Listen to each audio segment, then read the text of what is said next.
کیوں مسلمانوں میں ہے دولت دنیا نایاب، تیری قدرت تو ہے وہ جس کی نہ حد ہے نہ حساب، تو جو چاہے تو ٹھہرے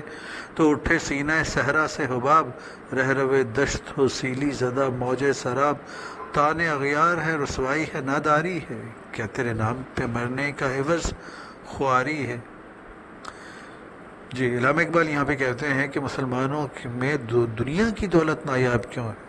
ایسا کیوں ہے کہ انہیں دنیا کی دولت مل ہی نہیں پاتی، ان کے ہاں وہ موجود ہی نہیں ہے، حالانکہ تیری قدرت تو وہ ہے جس کی کوئی حد نہیں ہے، جس کا کوئی حساب نہیں ہے، تیری قدرت کی حد میں تو ہر چیز ہے، تو جو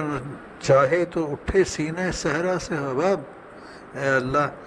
اگر آپ چاہیں تو ایسا بھی ہو سکتا ہے کہ صحرا کے سینے سے پانی کی بلبلیں برآمد ہونے لگے، اور یہ ایک تلوی بھی ہو سکتی ہے جو حضرت اسماعیل علیہ السلام کے پاؤں رگڑنے سے متعلق ہے، کہ جب حضرت ہاجرہ کو وہاں حضرت ابراہیم نے چھوڑ دیا تھا ان کے بیٹے کے ساتھ، تو حضرت اسماعیل نے جب ریت پہ پاؤں رگڑے تو اس کے اندر سے ایک چشمہ نکل آیا، اور چشمے میں پانی بھی تھا اور پانی سے بلبلیں نکل دی، تو یہ اس حوالے سے بھی ایک تلوی بھی ہو سکتی ہے، اور پھر اللہ تعالیٰ کی قدرت میں یہ موجود ہے کہ وہ چاہیں تو سینہ صحرا سے بلبلیں نکلنا شروع ہو جائیں، سینہ صحرا سے پانی نکلنا شروع ہو جائے، رہ روے دشت و سیلی زدہ موج سراب، اور دشت کا رہرو جو ہے یعنی صحرا میں چلنے والا، صحرا کا مسافر جو ہے اسے تھپیڑے لگیں، کس کے؟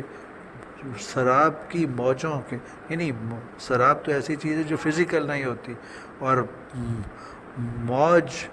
موج سراب